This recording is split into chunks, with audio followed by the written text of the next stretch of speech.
my mind is made up. Hey guys, this is Eric Kyle, publisher of Latitudes and Attitudes magazine.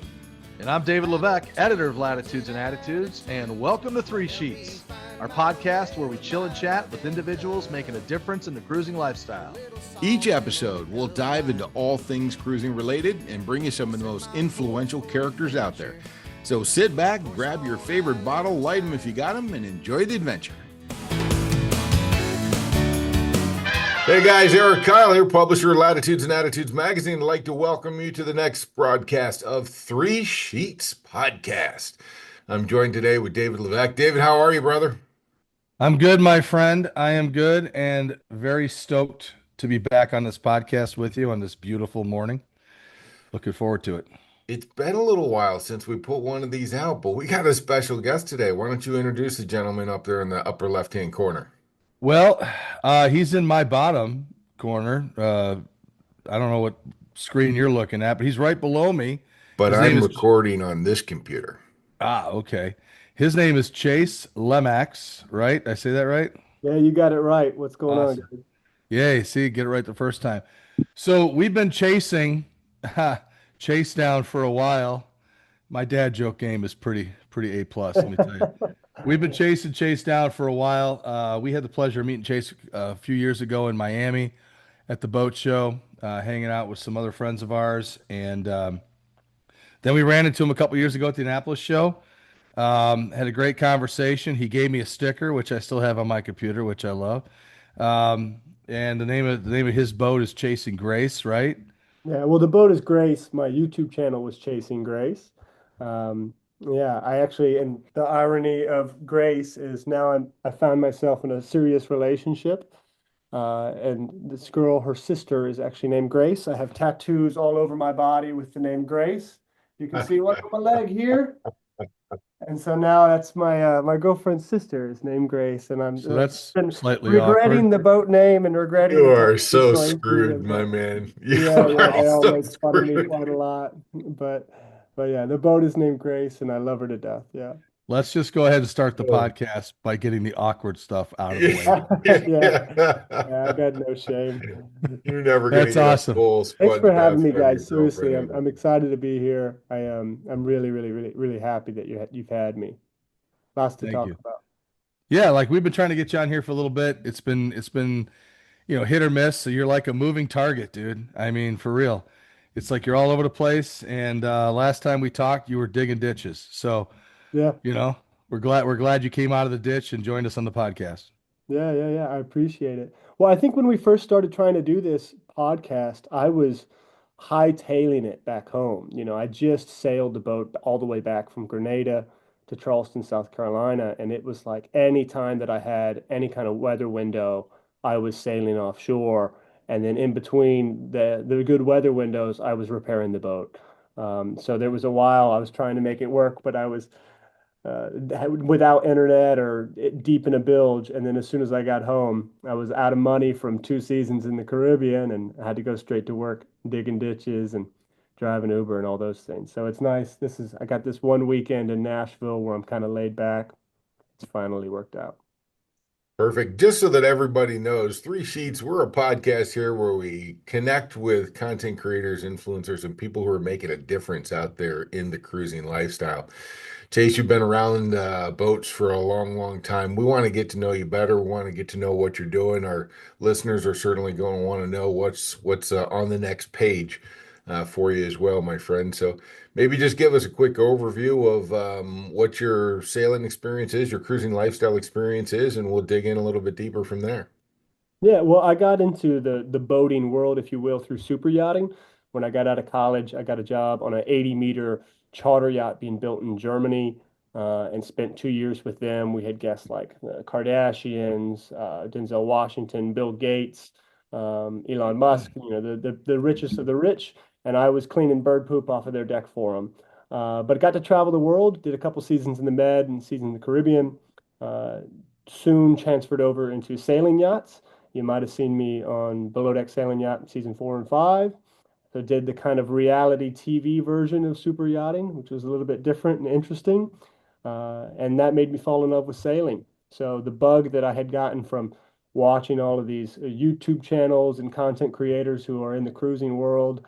It was sealed through my experience on the sailing yachts, and went and got myself a 1994 Beneteau 510, 30-year-old sailboat. Did a 8-month renovation where we demasted, took it all the way down to bare fiberglass, took the keel off, completely rebuilt everything you could think of.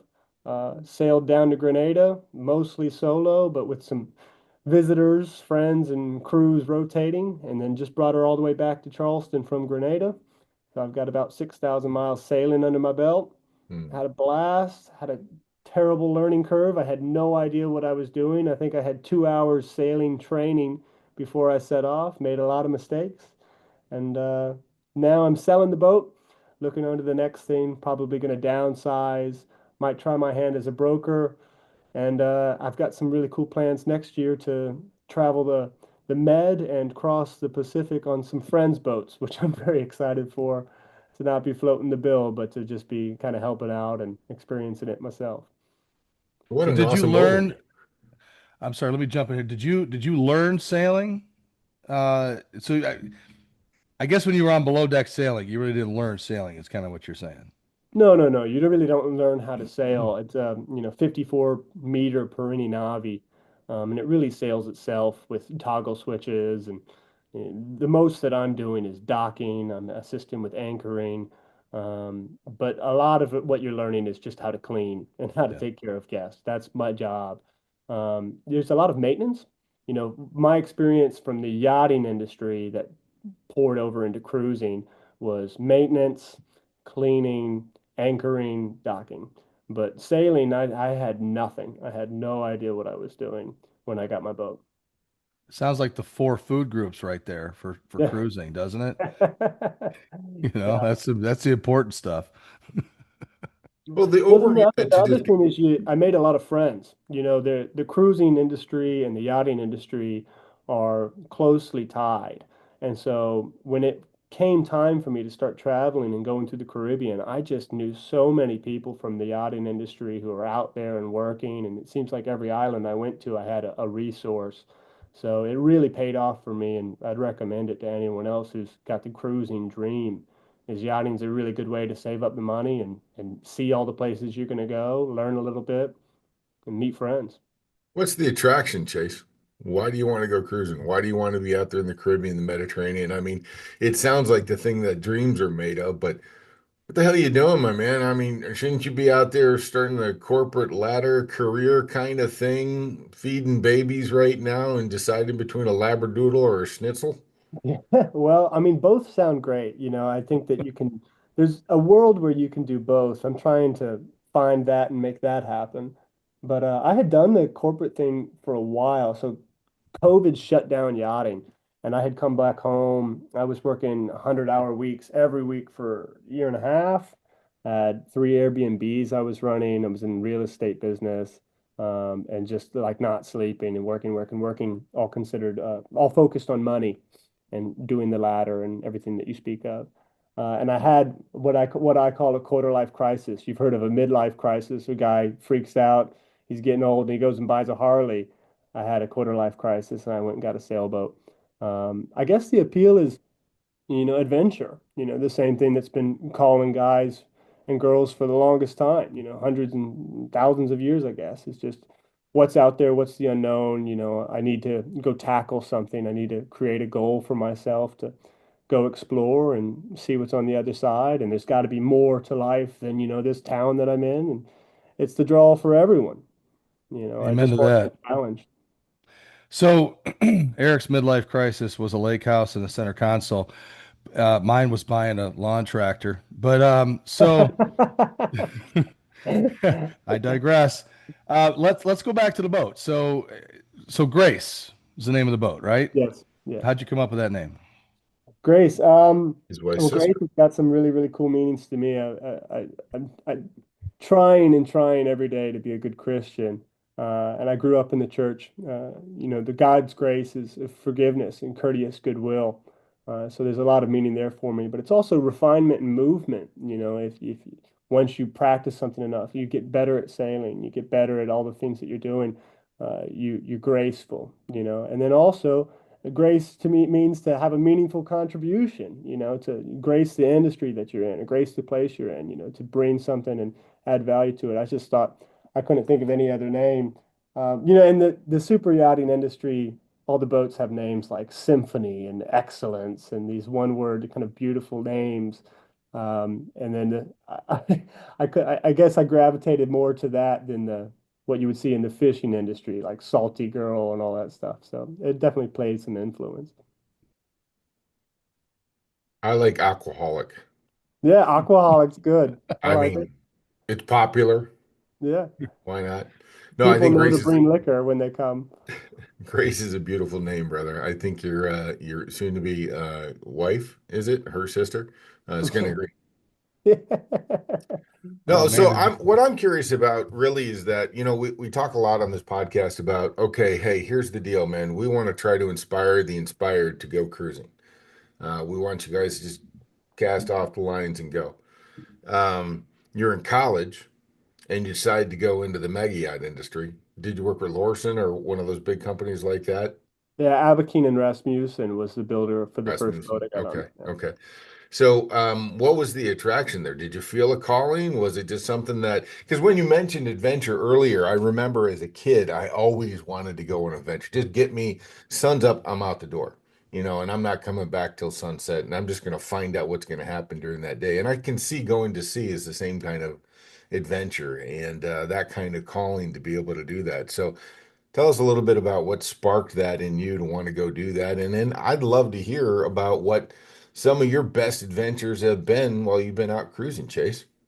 Yeah, yeah. Well, so I mean, as far as the yachting industry goes, there's a lot of draws. If you like travel and you want to go see the world, I think we all understand what that calling is and why we might feel that way. Yachting is a really good way to do it. You're going to work your butt off and you're going to see a lot of the world through a porthole, but you do get time off and you find yourself in Sardinia and Monaco and in the Bahamas, and you find yourself in some of the best cruising areas in the world. That's where these boats go for charter. And you make a lot of money, and you don't spend any of it. You don't have a car payment, you don't have rent, you don't pay for your food. So it's a really good way to save up some cash for a year or two, learn a little bit about the industry, see where you're going, and do it in comfort. You have your own cabin and you have a big crew. And the yachting industry, if you can get into it, it's a little bit tough. I recommend it to anyone who has dreams of sailing down the line and wants to save up, or even, just wants to get away from their 9 to 5 and go travel. It's a great way to do it. As far as best places I've been, Dominica is actually number one on my list. I think it's so underrated. I tell people about Dominica all the time. For those who don't know, it's called the Nature Island, and they film a lot of the Pirates of the Caribbean there. It's picturesque, it's stunning, lots of waterfalls. The produce is just amazing. They say it's the island where everything grows. It's very lush, mountainous. They have the Indian River there is stunning. I got to go paddleboard that, and it's where the indigenous tribe lived on the river. It's just unbelievable trek. They have an indigenous population of sperm whales that are there all year round. You can go and dive and swim with. Dominica was fantastic. The people were fantastic. Did you do the Boiling Lake hike? I didn't. No, no, I I missed it. got you there. I got you there. It was 8 hours, grueling, damn near killed me, but unbelievable hike.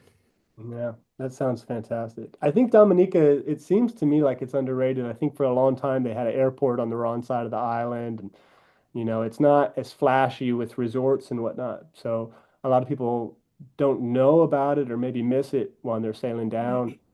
But if you're in the area, you have to stop. And then on top of that, Exumas. I know everyone says it, but Exumas truly is like having been all over the Med, been through Southeast Asia, and been to the Caribbean.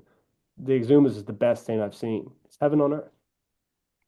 You know what, Chase? I'm glad you brought up some destinations. We have this little magazine we call Latitudes and Attitudes. I've got a copy here. David, All why don't we right. show them the latest copy? Ah, see, look at that, the latest copy with our friends from Vagabond Adventures on there. Check that out. Nice. So then I kind of got my own. And we occasionally get these really beautiful, articles in here, from sailors and cruisers around. Maybe I can talk you into writing me something on Dominica. What do you think? I would love that. I really would. I'd, Well, I'd, wait a minute. I'd, Can I lo- say something real quick, guys? I agree absolutely with Chase. Dominica is my favorite Caribbean island, but it's because there's no McDonald's, there's no Hilton, Yeah. there's no yeah. it's all either the Caribbean villages or the natives to Dominica, and it's an unbelievable place that's totally unspoiled, untouched. Let's not tell everybody to go touch and spoil Dominica, Yeah, please. exactly. That's the problem when you find a good place, right? You want to tell all your friends, but then you ruin it and on accident. That's how I feel about Buffalo, New York, where I live. It's kind of a secret. Don't tell anybody because it's pretty awesome to actually live here. The If you, Bills actually ruined Buffalo, not the city itself. well, if you can deal with the snow in the wintertime, it's a pretty awesome place to live. Um, So Chase, let's talk a little bit about what's kind of next for you on this whole thing. All right. So, I mean, you gave us a little background on Grace, and before we go forward with my question about what's next, let's just deal with the elephant in the room. Okay. So you got these tattoos on your leg about Grace, right? Yeah. Why don't you go ahead and explain sort of the conundrum you possibly are in at the moment? It's not a conundrum. It's just a funny thing. I mean, literally, a week after I got my newest tattoo that says Grace on it, I was going on a date with a girl who's now I'm now in a very serious relationship with, and I look over at the picture of her family on the wall. I say, "Oh, what are your siblings' names?" I find out her sister's name Grace, and I've got all these stickers and tattoos and a boat named Grace. So everyone makes fun of me for it in the family, and it's just a little awkward thing, but. I'm actually staying in her sister's place with her right now, and we're all over here visiting them. They're fantastic, and it's just a funny thing. Almost sounds like it was divine intervention, man. I think that's pretty cool. I like that. So what's kind of next for you on the horizon at the moment? What are you thinking? Yeah, honestly, the my boat is just too big for me. I when I had this dream of cruising, I thought, man, I'm gonna have to turn away family all the time. I'm not gonna have enough room for all the friends who are gonna want to come.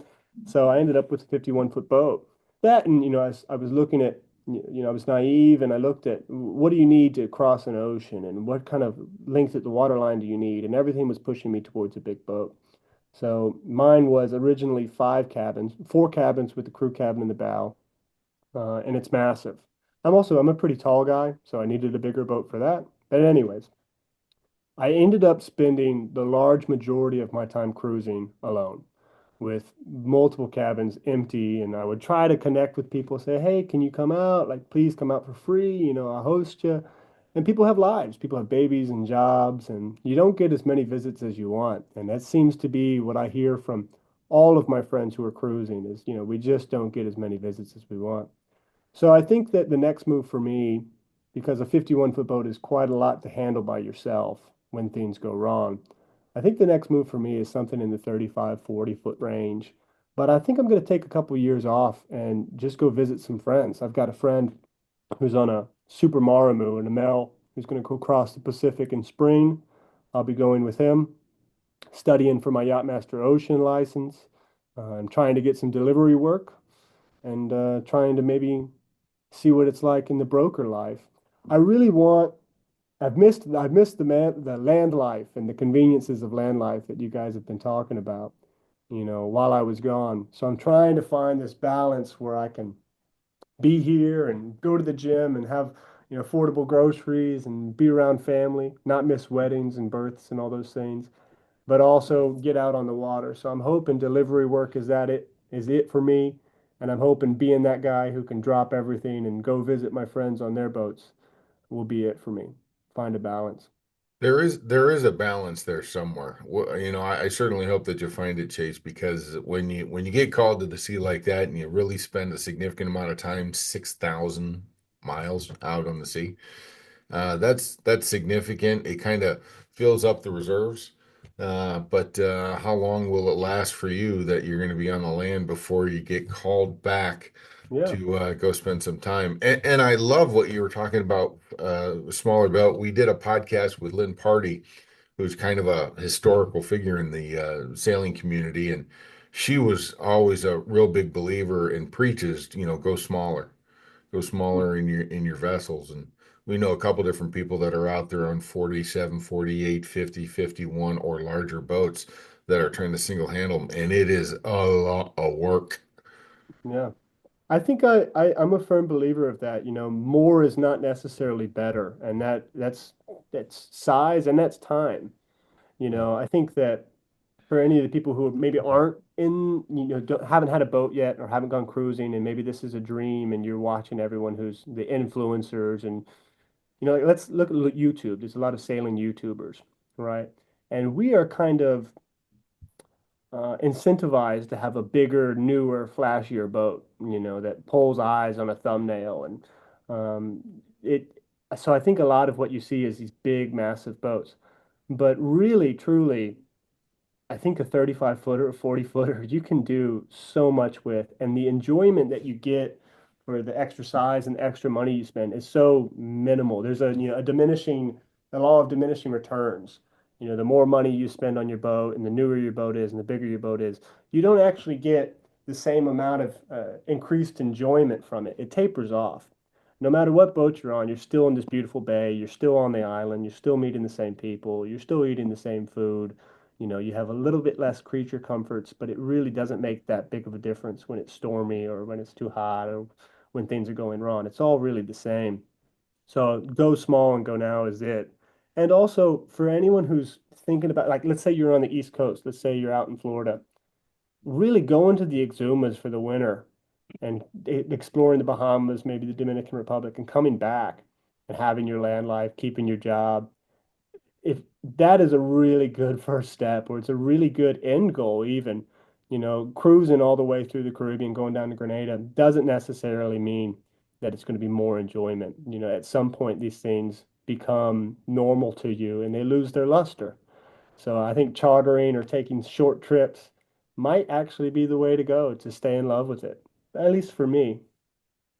So I don't want to get into too many boat names here, but I would love to get your opinion on. I mean, you were a 51 Beneteau, is that correct? Yes. Okay, Grace's 51 Beneteau. We had a 411 Beneteau. Absolutely loved it. Kids were raised on it, but it was just too small for three teenage girls because all the people that they brought out on it. But I would imagine something like the 37, 38 Island Packet, something like even the 37 Tartan. I mean, these are Yeah. heavy boats that'll be able to handle the water. I don't think I'd want to be out there on like an older hunter, but I'm sure that they're good quality boats. Catalina, I'd love to see what they're doing with some of those older boats as well. So, do you have any brands? Do you have any sizes that you would say, I, hey man, this is the great, get it out of the derelict yard, buy it at your local brokerage, and cast off the lines and see what you got. Honestly, Tartan and Island Packet were in my mind. You kind of stole the words right out of my mouth.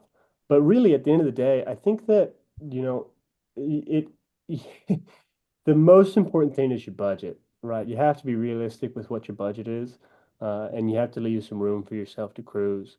If brand names, I understand there's some things where boats are not all boats are built the same. Some are built more robust and more thoughtfully than others.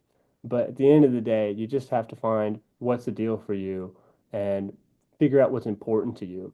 If you've never been sailing, this is me. I had never been sailing when I renovated my boat. I didn't know what was important. So I think that the best advice I can give is spend time on other people's boats. Figure out what's important to you. Figure out, if a water maker is important to you. Figure out what if the length of the water line is important to you. Figure out, what kind of refrigeration you need, all those things, and then find the boat that's meant for you. And don't, I think people maybe put too much weight on the brand name and the sailing prowess. Because at the end of the day, if you're in really heavy weather and you are, in the point where you need a really well-built boat, then you haven't done your job correctly with weather prediction. I think that you should be able to have a small, light boat and go through the Caribbean. But the biggest thing is weather prediction and picking your windows. You spoke about something a little bit ago, just about, what you can get by on. And I mean, sort of as a society, at least many of us here in the United States, that we don't realize what we can get by on because we have way more than we possibly even realize that we need. You know what I mean? We did a podcast with uh, SV Crook and Anchor not too long ago, and these folks were hysterical. They won this Fiasco of the Year award last year at the International Cruises Award for finding a snake on their boat, which was pretty cool. Um, and not just any snake; it was like an 8 foot python or something Oh stupid my like that. God. But I mean, they literally, we asked them, it's like, okay, so how'd you get into cruising? They said we just quit our jobs. I mean, they're probably like late 50s or something. They're like, oh, we just quit our jobs, sold our house, sold our lawn tractors, sold like most of our worldly possessions, bought this 30 something odd foot catamaran and just decided to start going cruising, And then they got to the point where they realized that they didn't need all this other stuff to be happy. They didn't need all this other stuff to get by. I mean, they sold a lot of their clothes, I mean, it's like they just did it. You know what I mean? And it's like if they need to go back to work, maybe they'll go back to work, but it's like when you start reducing all those creature comforts and you start, realizing what you can really get by on, I think you could totally be happier that way. 100%. I mean, it's a weight lifted off you if you've never experienced that. I did the same thing when I sold three Airbnbs that were fully furnished. I had a fireworks company with 10 enclosed trailers. I had a brand new truck, all kinds of tools, storage units full of stuff. I mean, I fire sold it all in like 2 months. And the stress that you have from maintaining all those things and paying for all those things, you don't realize it until you get rid of it. Yeah. And then now I went and downsized to a sailboat, and I'm sitting here preaching, hey, smaller sailboat. You let more enjoyment from having less to take care of. It really is. Our society, it's constantly programming us to get a bigger house and get a newer car and get a more expensive cell phone, and you need more clothes and you need a new gadget for this thing that you've been doing without the gadget for ages. But it's all BS. If that's what the sailing lifestyle is. It's an exodus from that. Is enjoying the sunset and sitting on a beach doing nothing with a t-shirt and jeans with holes in them. It's simplicity. It really is better.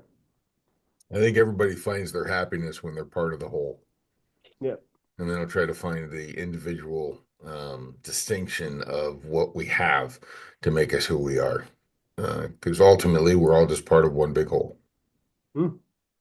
Look, So, the happiest people I've ever met live in a hut on the beach with nothing, and they're in poverty, and they're that's the awesome. happiest people ever. And when you go to the islands and you meet those people, it shows you with wide eyes what life is about. Yeah.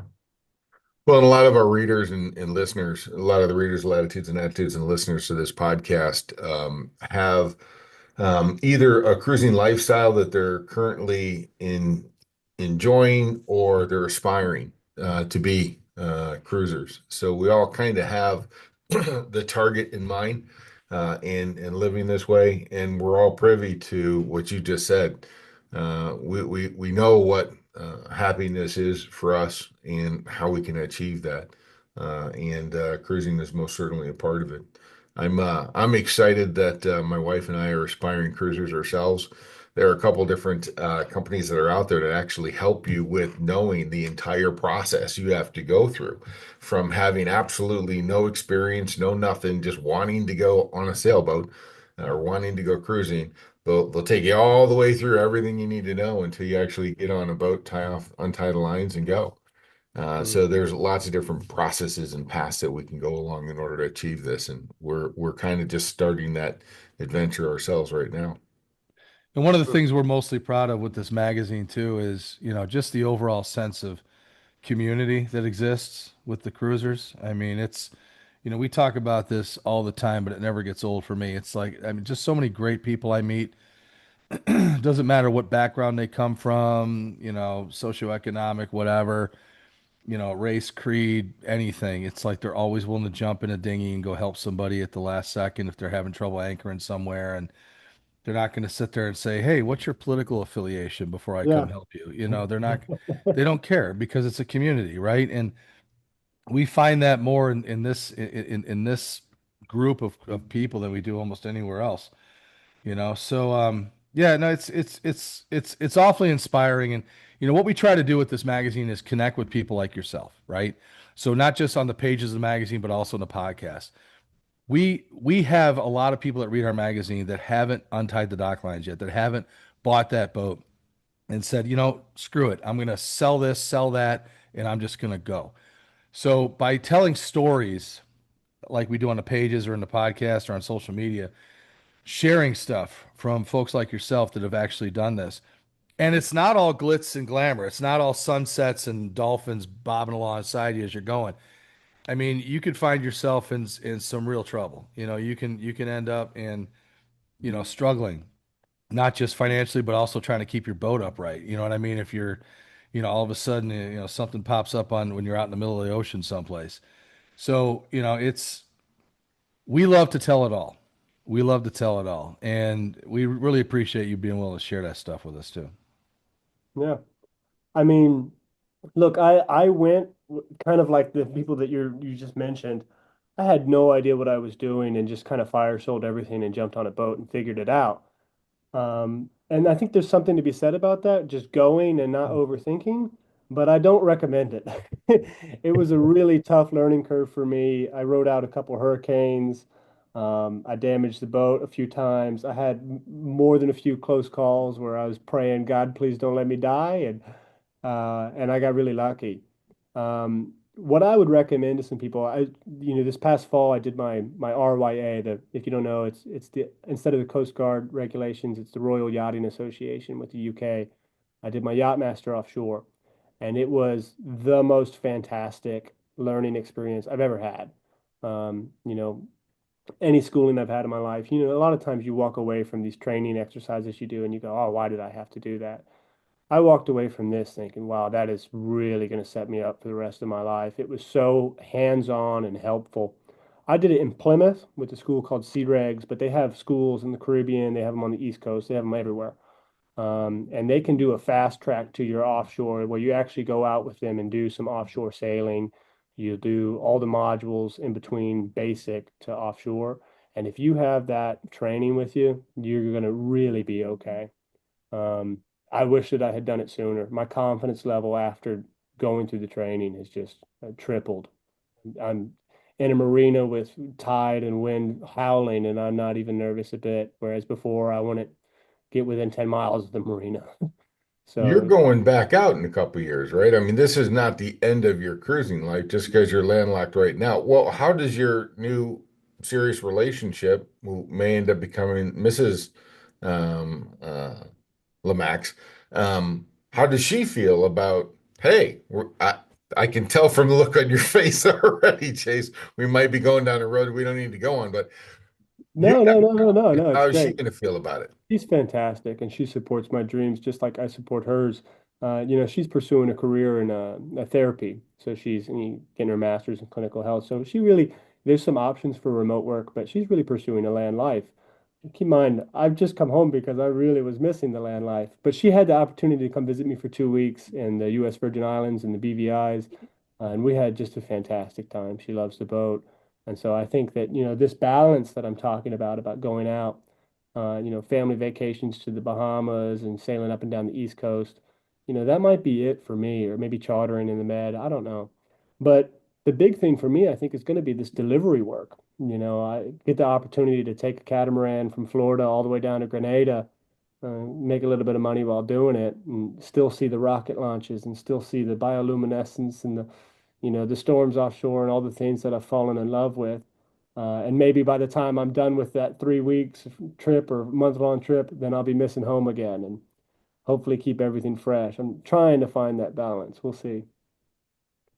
You know, I gotta make sure we touch upon this here before we come to the close on this podcast because I think we got a little bit of time left. So, our good friends over at Sea People, the Sea People app, approached us a few weeks ago prior to this podcast and asked us about if we would sponsor the first Sea People app challenge, as they call it, in which Basically, it's a separate group within the app, and the challenge was to complete 3 legs, I guess, 3 journeys, logged on the app, send a bunch of photos in, and the winner would have a future cover on this beautiful magazine we have called Latitudes and Attitudes.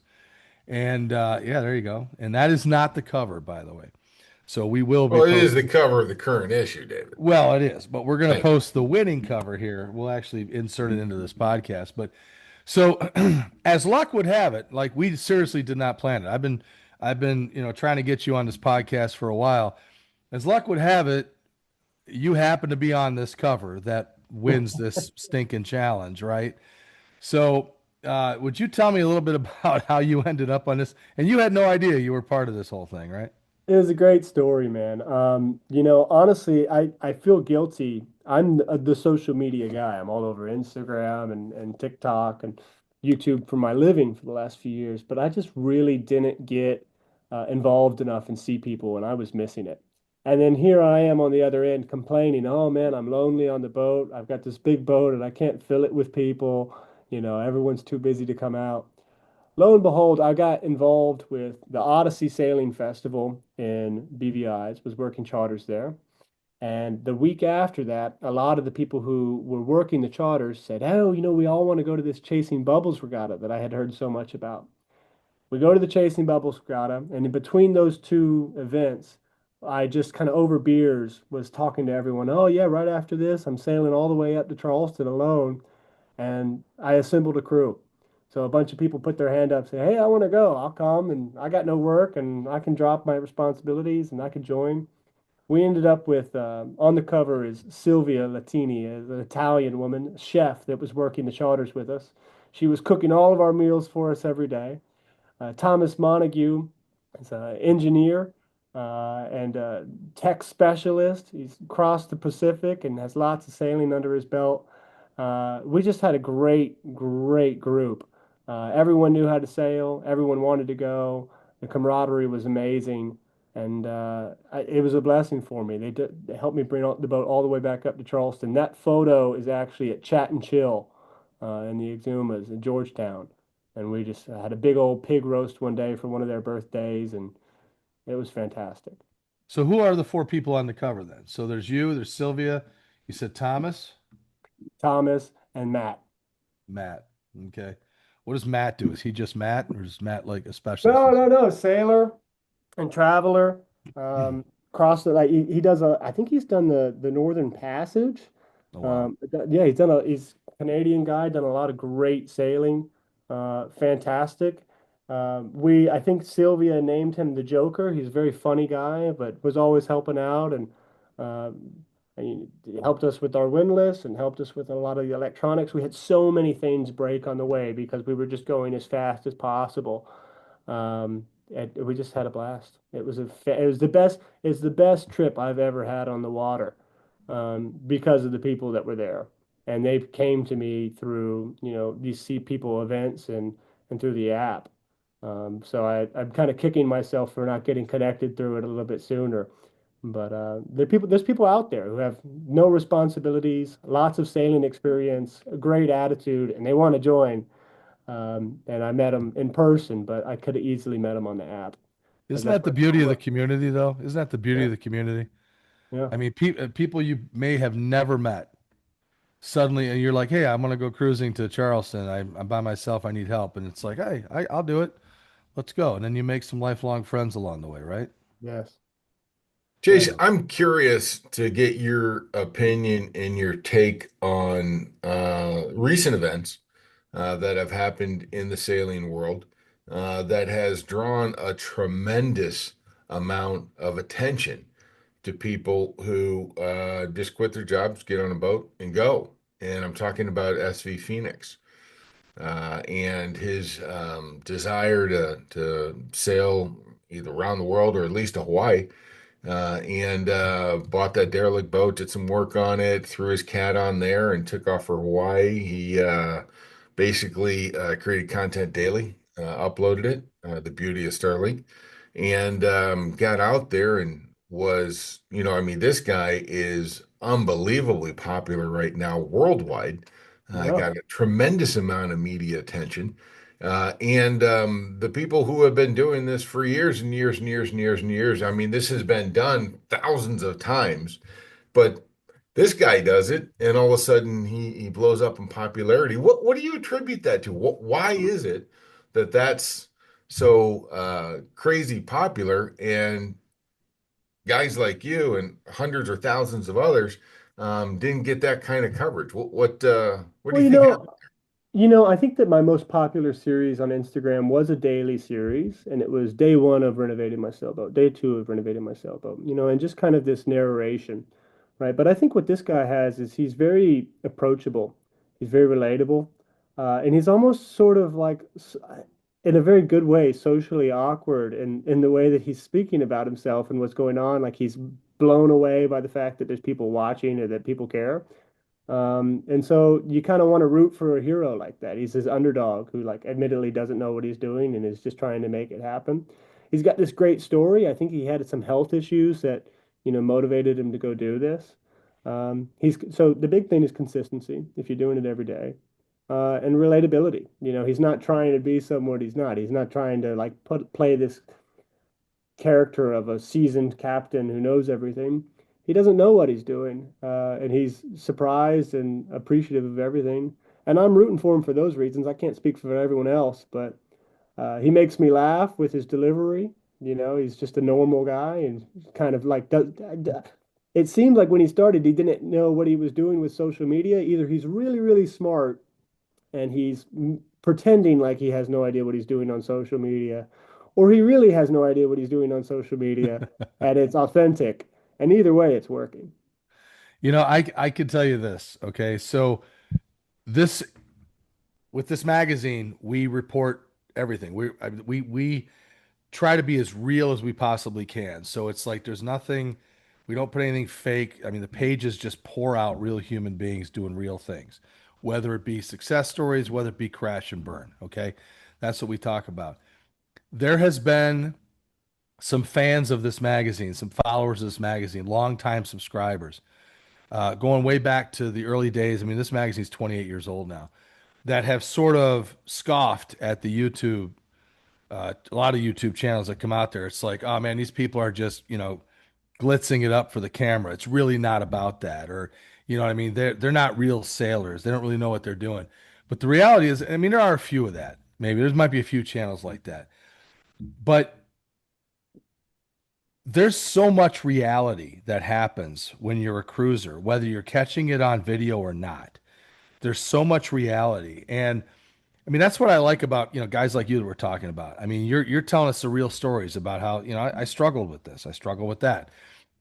You know what I mean? And when you put it on your channel and you actually expose that vulnerability, you know what I mean? I think that that is more relatable to people, to real people that are thinking about possibly taking this lifestyle. And I think it's more helpful to them to expose the vulnerability and the ups and downs. Thank you. Yeah, I really appreciate that. Yeah, look, I mean, if anyone wants to watch, I've got some old videos of me riding out a hurricane on a mooring ball, crashing into a dock, and setting my engine on fire because I didn't know what I was doing. So I've got plenty of learning lessons and steep mistakes.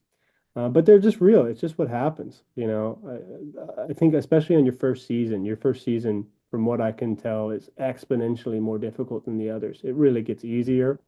And the videos I was putting out my first year were all mistakes, stresses, emotions. And it certainly wasn't glamorized. It's just me kind of recording it to look back on for myself.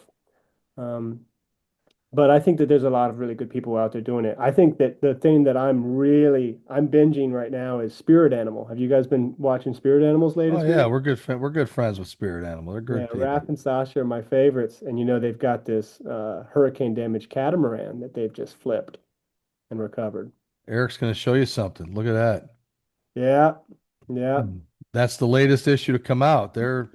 They're giving away that sailboat. Isn't that sick? That's Sailboat amazing. giveaway. If people haven't heard about Spirit Animals sailboat giveaway, you have to go get involved. I've been on that boat multiple times, and it is the nicest Beneteau on the water. I think it's got to be one of the nicest. The craftsmanship that they have inside there and the effort they put in is unreal. And the fact that somebody's going to get that boat for cheap is just wild. That's amazing. That's amazing. Yeah, we love Raf and Sasha. All right, guys. So here's the deal. We want to continue to follow Chase and what he's doing. If you're not doing your posts on Instagram, Facebook, all the different channels that you're on, how can we continue to follow what you're doing till you get back out on the water, or is that something that you're hanging up in the closet for now? No, I'm on Instagram. I'm at Chase_Lemacks. I've been there for a while. My whole life back home will be on Instagram. And then anytime I hop on the water, sailing here in Charleston, fixing up my boat and selling it, going and looking for a new boat, brokership, delivery work, all that will be there on Instagram if you want to keep up. And you can message me. I message back. Okay, good. All right, guys. Well, listen, Chase, it's been a wonderful opportunity to get to know you better, find out more about what you've been up to and what you've done. I think as I watch some of your videos, like you're going 7.5 knots on head sail only, and you're amazed by it. And you're like, oh my God. I mean, I remember those feelings. I can relate to that. Or when you caught that dolphin and you brought it in on the back of the boat, clean it up. I mean, how exciting that is, and the authenticity of the videos that you have is just absolutely fantastic. So I encourage a lot of our readers and viewers to continue to follow what you're doing out there. Appreciate your time. And yeah, David, any closing comments? No, dude, you're one of the good guys, and we appreciate you coming on here. We appreciate you being raw and real with us about it. I mean, that's what, I mean, when you meet a genuine individual, right away, and we can appreciate that. Having the chance to meet you in Miami a few years ago, didn't get a chance to talk, but then when you stopped by the booth and you had your little dog in the backpack, was it Charlie? Is it? Charlie, yeah. Yeah. How's Charlie doing? Charlie's doing well. He sailed with me all the way down to Grenada, and then I dropped him off back home. I didn't bring him for the sail back to Charleston because I knew I was going to be doing a lot of offshore sailing and not a lot of stopping. But he's with me, and he travels with me everywhere I go, pretty much. Awesome. But that's what we love about these podcasts. That's what we love about meeting people in the community. So again, thank you for your time today. Appreciate it. Guys, thanks for having me. I love what you're doing. Really Thank you. appreciate it. All right, be well, Chase. My mind is made up. I'm gonna sail away. Latitudes and attitudes will help me find my way with my loving cup. A little salt and a